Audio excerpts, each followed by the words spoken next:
कैसे हैं आप सभी? आई होप अच्छे होंगे, राइट। चलिए, मैं योगिता प्रजापति यूट्यूब चैनल पे आप सभी बच्चों का स्वागत करती हूँ और आज मैं आपके लिए लेके आई हूँ 6th चैप्टर की थेल्स प्रमेय, जो कि मोस्ट इंपॉर्टेंट है, एग्जाम में 100% पूछी जाती है। ठीक है बच्चों, तो प्लीज ध्यान से समझिएगा और समझ में आ जाए तो लाइक शेयर करना मत भूलिएगा। ठीक है, तो चलिए करें स्टार्ट। देखिए क्या कहना है, थेल्स प्रमेय होती क्या है। यदि किसी त्रिभुज की एक भुजा के समांतर अन्य दो भुजाओं को भिन्न भिन्न बिंदुओं पर प्रतिच्छेद करने के लिए एक रेखा खींची जाए तो ये अन्य दो भुजाएं एक ही अनुपात में विभाजित हो जाती हैं। कहने का मतलब ये है, ये आप त्रिभुज देख रहे हैं, ड्रॉ बनाए आपके सामने। इस त्रिभुज की एक भुजा के समांतर, तो मान लीजिए वो भुजा हम BC ले लेते हैं। ठीक है, इस भुजा के समांतर अन्य दो भुजाओं को भिन्न भिन्न बिंदुओं पर, तो अन्य दो भुजाएं AB हो गई और AC हो गई, तो AB और AC पर भिन्न भिन्न बिंदुओं पर प्रतिच्छेद करने के लिए, तो आप देख रहे हैं इस तरह से यहाँ एक रेखा खींची गई, प्रतिच्छेद किया गया है। तो प्रतिच्छेद करने के लिए एक रेखा खींची जाए, तो ये रेखा आपके सामने दिख रही है, ये रेखा BC रेखा के समांतर खींची गई है। ठीक है बच्चों, जो AB और AC रेखा को भिन्न भिन्न बिंदुओं पर प्रतिच्छेद करती है।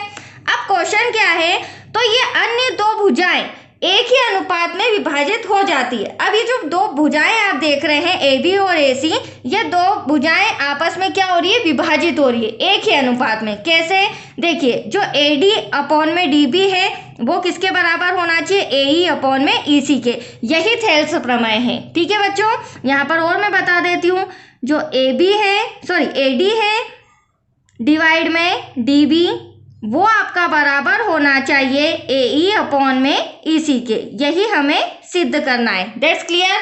तो चलिए रिटर्न स्टार्ट करते हैं। अब प्रमेय है तो स्टेप बाय स्टेप हमें चलना पड़ेगा। दिया है, सिद्ध करना है, राइट बच्चों। तो सबसे पहले हम लिखेंगे दिया है, क्या क्या इंफॉर्मेशन दी है हमें। देखिए त्रिभुज ABC आपको नजर आ रहा है, त्रिभुज ABC में जो DE रेखा है, आप देख रहे हैं DE रेखा, ये समांतर है किसके, BC रेखा के।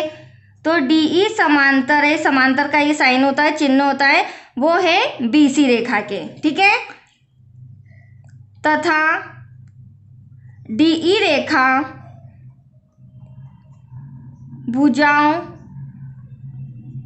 आप देखिए DE रेखा भुजाओं AB और AC पर, ठीक है, DE रेखा भुजाओं AB तथा AC को क्रमशः D और E बिंदु पर प्रतिच्छेद कर रही है। ठीक है, यहाँ पर डॉट लगा देती हूँ। D और E बिंदु पर, D और E बिंदु पर प्रतिच्छेद करती है। तो यहाँ तक डाउट, चलिए नो डाउट, आगे कंटिन्यू करते हैं। ठीक है, अब हमें सिद्ध क्या करना है, तो सिद्ध मैंने अभी आपको बताया था, सिद्ध करना है, वो भी हम रिटर्न कर लेते हैं फटाफट। सिद्ध करना है AD, जो AD रेखा है और DB रेखा है वो बराबर है AE अपॉन में EC के। ठीक है बच्चों, तो AD अपॉन में DB equals to AE upon में EC। चलिए अब सिद्ध करने के बाद कुछ रचना हो जाए, इसमें हमें थोड़ी सी रचना भी करनी पड़ेगी। रचना हमेशा मन से की जाती है, अलग से। ठीक है, अब रचना में हम क्या करेंगे, देखो मैं आपको बता देती हूँ। ड्रॉ के अंदर ये जो आप रेखा देख रहे हैं, ये जो आप B और C बिंदु देख रहे हैं, तो यहाँ पर मैं B को इस तरह से E से मिला रही हूँ और C को इस तरह से D से मिला रही हूँ। ठीक है, और ये जो आप AE रेखा देख रहे हैं या AC रेखा, इसके ऊपर एक लंब भी डालना पड़ेगा हमें इस तरह से, जिसे हम नाम देंगे M। ठीक है, और लंब है तो लंब हमेशा 90 डिग्री का होता है, राइट बच्चों। ठीक इसी तरह E से इस तरह डैश करते हुए यहाँ पर एक लंब डाला है, जो कौन सी रेखा है, AB रेखा। यहाँ पर हम नाम दे देंगे इसे N, तो ये भी 90 डिग्री का हो जाएगा। यहाँ तो कोई डाउट आपको।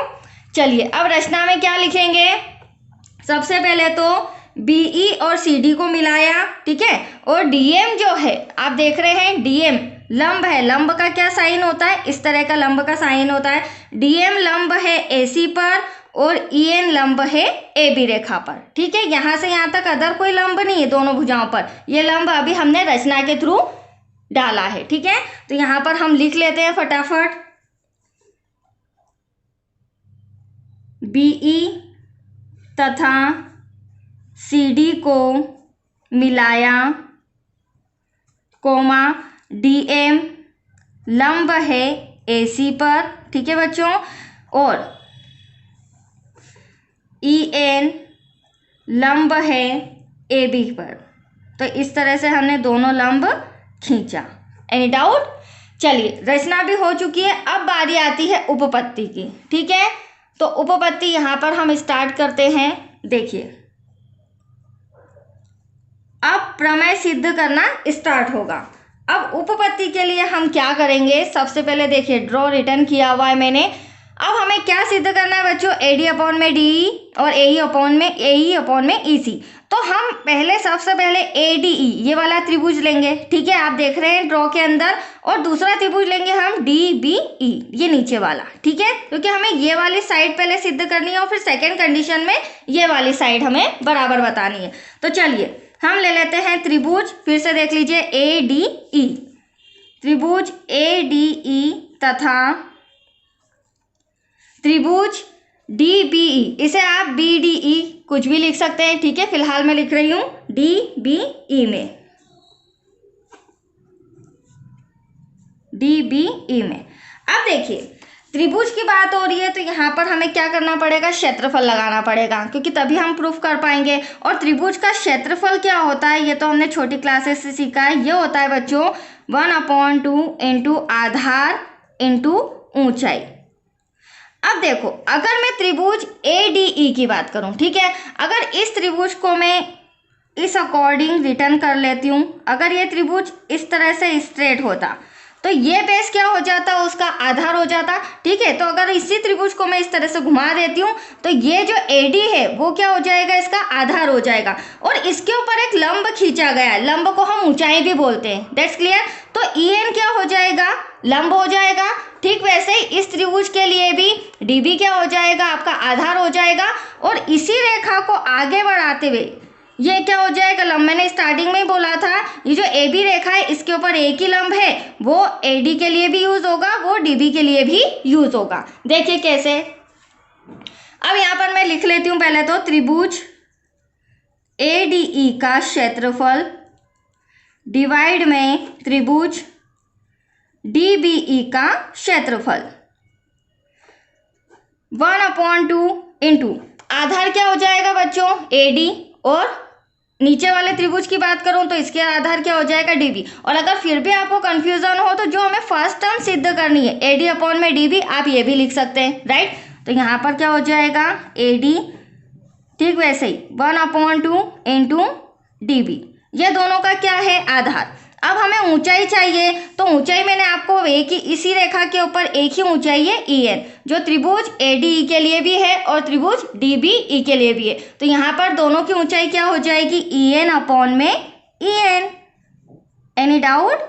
चलिए इसे अब आगे सॉल्व करते हैं। तो आप देख रहे होंगे 1/2 कैंसल, EN से EN कैंसल। तो यहाँ पर एटलीस्ट क्या बचा है सॉल्व करने के बाद, AD अपॉन में DB। इसे हम देते हैं equation number first. That's clear. अब समीकरण फर्स्ट आ गया है। अब हमें दूसरे त्रिभुज लेना है, अब हमें ये वाली भुजा निकालनी है। तो अब हम AED लेंगे और साथ ही साथ ECD लेंगे। ठीक है, आप इस तरह से देख सकते हैं इधर वाला एंगल। तो चलिए पुनः, क्योंकि हमें समीकरण 2 भी लाना है बच्चों, पुनः अब देखिए यहाँ पर आपको थोड़ा सा समझना पड़ेगा। ये जो त्रिभुज है, मैं बोल रही हूँ AED, पहले मैंने लिया था ADE, तो ADE के जगह AED लेना है। तो हम क्या लिख सकते हैं, मान लो मैं ले रही हूँ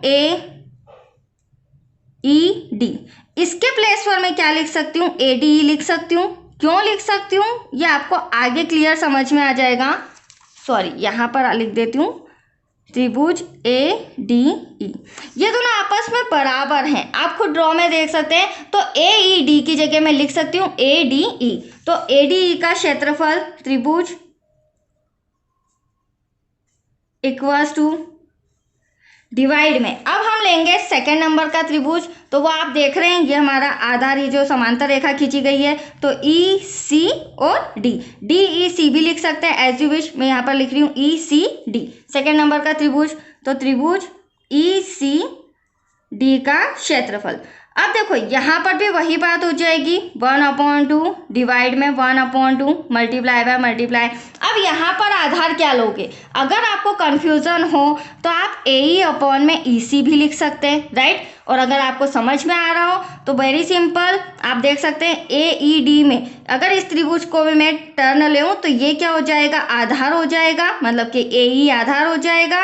और नीचे वाले त्रिभुज की बात करूँ तो EC आधार हो जाएगा, राइट। और लंब तो इस रेखा पर एक ही है, DM यहाँ पे लंब है, तो वो इस त्रिभुज के लिए भी रहेगा और इस त्रिभुज के लिए भी DM लंब रहेगा, मतलब कि ऊंचाई, राइट बच्चों। तो यहाँ पर हम लिख देते हैं, यहाँ पर क्या आ जाएगा आपका AE में EC मल्टीप्लाई बाय जो ऊंचाई है वो क्या हो जाएगी, लंब DM मल्टीप्लाई बाय DM, ठीक है। अब 1/2 कैंसल, DM से DM कैंसल, एटलीस्ट यहाँ पर क्या बचा, AE में EC। ये आया है हमारा समीकरण नंबर 2। अब दोनों समीकरण तो आ गए हैं आपके सामने, बट एक समस्या ये आ रही है बच्चों, आप ध्यान से देखिए। यहाँ पर क्या है, पहले मैं यहाँ पर बता देती हूँ। जो सेकेंड नंबर का त्रिभुज है वो यहाँ पर, फर्स्ट वाला त्रिभुज AD तो क्लियर आपको समझ में आ रहा है, दोनों में AD त्रिभुज है। लेकिन जो डिवाइड वाला है यहाँ पर DBE, मतलब कि DBE, और दूसरे नंबर का त्रिभुज ECD।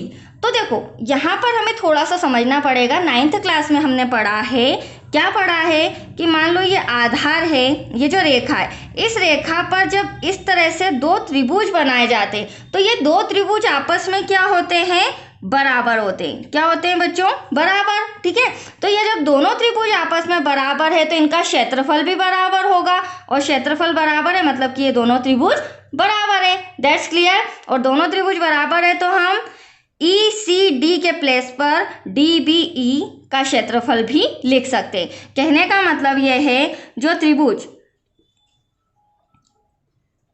ECD हमने लिया था उसके प्लेस पर हम लिख सकते हैं त्रिभुज DBE, दैट्स क्लियर। तो अब देखिए मैं किस तरह से इसे चेंज करके लिख रही हूँ। अब हमें यहाँ पर क्या करना है, समीकरण, दोनों समीकरण की तुलना करना है। तो समीकरण 1 व 2 की तुलना करने पर, अब देखिए ध्यान से समझना, समीकरण 1 इसका क्षेत्रफल ये रहा, त्रिभुज ADE का क्षेत्रफल डिवाइड में त्रिभुज DBE का क्षेत्रफल। तो यहाँ पर हम रिटर्न कर लेते हैं, त्रिभुज ADE का क्षेत्रफल डिवाइडेबल बाय त्रिभुज DBE का क्षेत्रफल। हाँ, इनके इक्वल में जो आया है वो अभी नहीं लिखूंगी, अभी मैं समीकरण सेकंड लेती हूँ आपके सामने। अब यहाँ पर त्रिभुज ADE का क्षेत्रफल तो मैंने आपको समझा ही दिया था, एक जैसे हैं, तो यहाँ पर मैंने ADE का क्षेत्रफल ही लिया है। बट सेकंड टर्म में मैंने अभी समझाया आपको, अब मैं ECD के जगह क्या लिख सकती हूँ, DBE लिख सकती हूँ। वो क्यों, क्योंकि ये एक ही रेखा पर बने हुए दो त्रिभुज है जिनका क्षेत्रफल आपस में क्या है, बराबर। तो इसके प्लेस पर भी हम क्या लिख सकते हैं बच्चों, DBE का क्षेत्रफल। अब देखिए फर्स्ट इक्वेशन से हमें क्या मिला था, यहाँ पे फर्स्ट इक्वेशन से हमें मिला था AD में DB, तो यहाँ पर हम लिख सकते हैं AD में DB, क्योंकि हमें इनकी तुलना करनी है, राइट, बराबर। समीकरण 2 जो मैंने सॉल्व किया था तो आपके सामने क्या आया था, रिटर्न AE में EC। अब देखिए आपको प्रूफ क्या करना था, क्वेश्चन देख लीजिए, हमें प्रूफ करना था AD में DB बराबर होना चाहिए AE में EC के, मतलब कि जब इन दो बिंदुओं पर ये समांतर रेखा खींची गई है तो इन अन्य दो भुजाओं को भिन्न भिन्न बिंदुओं पर प्रतिच्छेद कर रही है, ठीक है। तो क्या ये आपस में बराबर हैं, तो AD में DB बराबर है AE में EC के, यही हमें सिद्ध करना था। तो दैट्स योर आंसर। यहाँ पर मैं लिख देती हूँ इति सिद्धम। तो ये आपका सम कंप्लीट हो चुका है, राइट बच्चों, बहुत ही अच्छा सम है, अच्छे से प्रैक्टिस कीजिए, 2-3 बार रिवाइज करने पर, प्रैक्टिस करने पर इजीली आ जाएगा, ठीक है। तो आज के लिए इतना ही, थैंक यू बच्चों।